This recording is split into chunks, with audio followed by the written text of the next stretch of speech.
I don't know what college I want to go to, but I know I want to be a teacher. I want to be a nurse. I want to be a doctor. How come? Because I would like to help somebody in need. You wake up every morning and you know that kids are getting a really crappy education right now. So you think that most of the kids here are getting a crappy education right now? Oh, I don't think they are. I know they are. We all know how important education really is. However, there is a distinction in how effective we, as Americans, believe our education system really is. The main problem is most of us don't even recognize there is a problem. How do you think the United States ranks globally in terms of education? I would say around 5 or 6. I would say it's really low, like around 7. Either the kids are getting stupider every year, or something is wrong in the education system.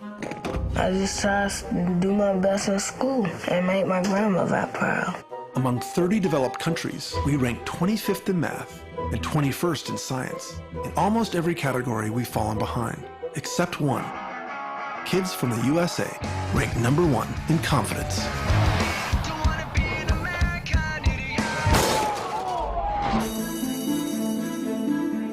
I think about 60,000 people have gone to this school in 40 years. 40,000 didn't graduate. This is the damage that this school has done to this neighborhood. For these kids, their only chance at getting into a great school depends on whether their number is picked in the lottery. So if Francisco doesn't get in, is there another chance? No. Your children and future generations are on the bridge of the Titanic and everybody's going to drown. Every education system in the world is being reformed at the moment, and it's not enough. Reform is no use anymore, because that's simply improving a broken model.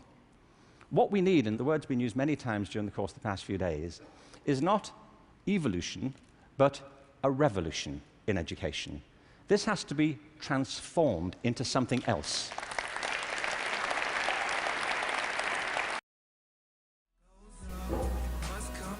Sadly, there is a huge problem that every president since the 19th century has been trying to solve. Right now, countries like Germany focus on graduating their high school students with the equivalent of a technical degree from one of our community colleges. So those German kids, they're ready for a job when they graduate high school. Tonight, I'm announcing a new challenge: to redesign America's high schools so they better equip graduates for the demands of a high-tech economy. The reason it is no longer working is because we have lived the same education system since the Industrial Revolution. And the reason so many people are opting out of education is because it doesn't feed their spirit. It doesn't feed their energy or their passion. So I think we have to change metaphors. We have to go from what is essentially an industrial model of education, a manufacturing model, which is based on linearity and conformity and batching people. We have to move to a model that is based more on principles of agriculture. We have to recognize that human flourishing is not a mechanical process, it's an organic process. And you cannot predict the outcome of human development. All you can do is, like a farmer, is create the conditions under which they will begin to flourish. So when we look at reforming education and transforming it, it isn't like cloning a system. There are great ones, like KIPS. It's a great system. There are many great models. It's about customizing them to your circumstances and personalizing education to the people you're actually teaching. And doing that, I think, is the answer to the future, because it's not about scaling a new solution. It's about creating a movement in education in which people develop their own solutions, but with external support based on a personalized curriculum. The system is no longer doing what it was intended to do.